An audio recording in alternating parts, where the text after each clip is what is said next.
Hi guys, welcome back. It's Cisco. Welcome back to my channel. We're going to be talking about LiPo batteries today. I noticed a lot of new FPV pilots that are out there, and I wanted to give you some tips on how to keep you safe with your batteries. So today we will talk about 5 dangerous LiPo battery mistakes that people tend to make.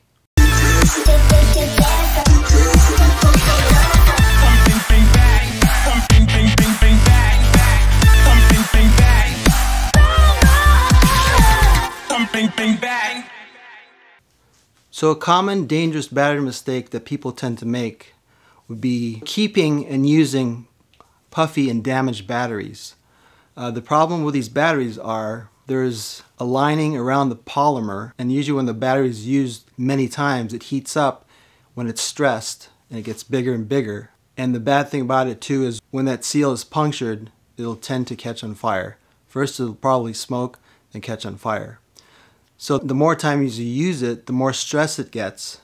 You have to remember that the polymer is a chemical.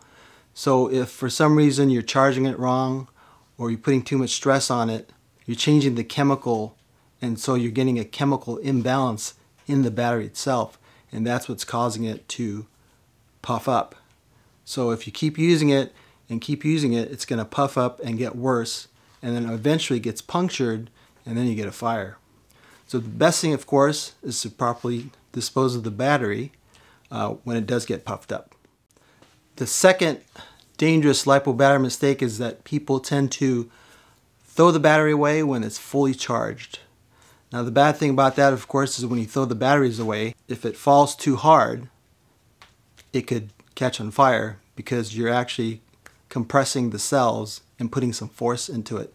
Kind of like if you took a battery and just kind of slammed it onto the ground.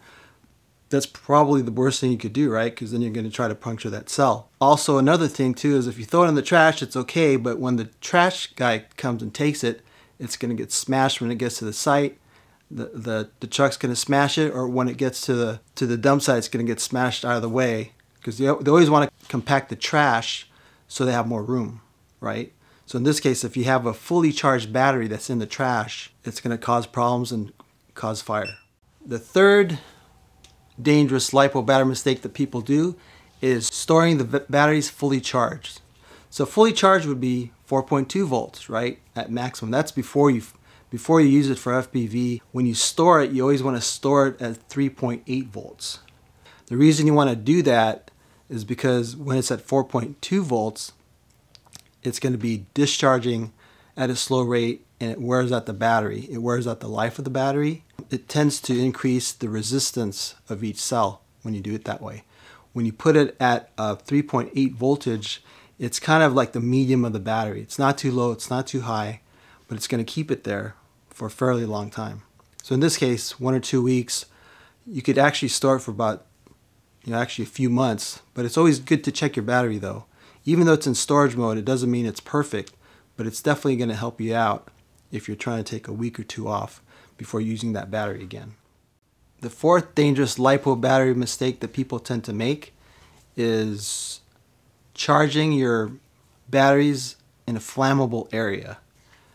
Meaning, usually they'll charge it next to other batteries super close, or close to their cars in the garage where it's hot and flammable. The best thing to do, some people would get like a couple bricks and put their batteries in there and put a cover. That's kind of good too. Some people would even put their batteries and charge them in a barbecue pit, because of course you've got smoke, you've got fire. Of course, make sure the barbecue pit is off. And I think one of the best things too, there's things out there called the Bat Safe. It's made out of aluminum. It has some vents in it and a little hole for the plug. And what you do is you put your batteries in there while it's charging, and it keeps it safe in there. And suppose there's some sort of a fire, it's going to keep all the smoke in there for you. And it'll protect whatever you have that's surrounding it while you're charging. And you never ever want to leave your battery alone. You never want to start charging your battery and take off to the grocery store. You always want to be within range, but you never know what's going to happen with your battery. So you always want to be close to your battery within range and make sure it's not in a flammable area. The fifth most dangerous LiPo battery mistake that people tend to make is very subtle, but it makes a lot of sense. You're seeing the coolness, you're seeing the water, you're seeing the ice, right? It's cool. Got to keep your battery cool. A lot of people would run the batteries and charge them right away, and sometimes charge it faster than they're supposed to, which is also not very good for your battery, and then run it again. And what happens is you're overstressing the battery. Every time you overstress the battery, you're adding heat to it. Heat is bad for batteries, so you always want to cool it off. That's why it's always good to have maybe 12 batteries, like what I do. If I go out to fly, I'll bring about 10 or 12 batteries and just charge it and put it away. Charge it and put it away and let it rest, because you want it to cool off. So by the time I get home, all the batteries are cool and I can charge it. It's also not good to charge a battery when it's not cool. If it's too hot, it's going to add more stress to it if you're going to try to charge it or even discharge it. So you want it to make sure it's cool before you do anything with your battery. So that's why I have the ice cubes there. Just remember, keep your batteries cool, and that way you'll stay safe. So those were the 5 dangerous LiPo battery mistakes that people make. If you're a beginner pilot, hopefully you got something out of it. If you're an experienced pilot, hopefully this was a good refresher for you. And if you did like this video, please do comment, like, and subscribe. And we will see you on the next one.